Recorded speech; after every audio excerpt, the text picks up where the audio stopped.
ડીસા શહેરના હાઈવે વિસ્તારમાં પાલિકા સફાઈની સુવિધા આપવામાં નિષ્ફળ સાબિત થતી હોવાનું એકવાર ફરી સામે આવ્યું છે। એક અઠવાડિયા અગાઉ ગાયત્રી મંદિર નજીક જ મૃત પશુની દુર્ગંધથી પરેશાન થયેલા લોકોને હવે ભૂગર્ભ ગટરના ઉભરાતા પાણીની સમસ્યાનો સામનો કરવો પડી રહ્યો છે। ગાયત્રી મંદિર નજીક આવેલા પુષ્પમ ફ્લેટ પાસે છેલ્લા 15 દિવસથી ભૂગર્ભ ગટરનું પાણી ઉભરાઈ રહ્યું હોવાને લીધે સ્થાનિકોને પારાવાર મુશ્કેલીઓનો સામનો કરવો પડી રહ્યો છે। ભૂગર્ભ ગટરનું ઉભરાયેલું પાણી આસપાસમાં આવેલી હોસ્પિટલ આગળ એકત્રિત થતું હોવાને લીધે સારવાર માટે આવતા દર્દીઓને પણ મુશ્કેલીઓનો સામનો કરવો પડી રહ્યો છે। આ વિસ્તારમાં મોટા ભાગની હોસ્પિટલો આવેલી છે અને આ હોસ્પિટલમાં સારવાર માટે ડીસા સહિત રાજસ્થાનથી દર્દીઓ તેમના સગા સંબંધી સાથે આવતા હોય છે।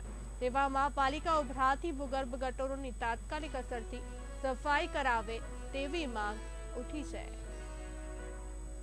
અને આ જે ગટરનું પાણી જે બહુ ઉભરાય છે એના કારણે બહુ અગવડતા પડે છે। અહીંથી વિદ્યાર્થીઓ ચાલતા હોય છે, એ લોકોને ગંદા પાણીમાંથી નીકળવું પડે છે અને રેસિડેન્ટ એરિયા છે, હોસ્પિટલો છે, જેના કારણે શું એ મચ્છરોનો ઉપદ્રવ ખૂબ છે।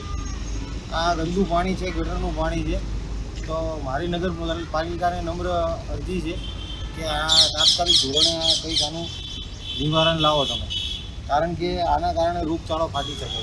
મારા સામે ફ્લેટમાં જે ગટર ઉભરાઈ રહી છે 8-10 દિવસથી કોઈ નગરપાલિકાવાળું યા કોઈ ફ્લેટવાળું કોઈ ધ્યાન આપતા નથી। આ પાણીના લીધે જે રોગચાળો ફેલાશે એની આખી જવાબદારી નગરપાલિકાની છે। બીજું એ કે આજુબાજુ બધી હોસ્પિટલો આવેલી છે, હોસ્પિટલમાં દર્દીઓ આવે છે, દર્દીઓ ઓલરેડી બીમાર જ હોય છે, પાણીના લીધે વધારે બીમાર થશે। પ્રમુખ શ્રી નગરપાલિકાને અમારી અનુરોધ છે તાત્કાલિક ધોરણે આ પાણીનો નિકાલ કરો।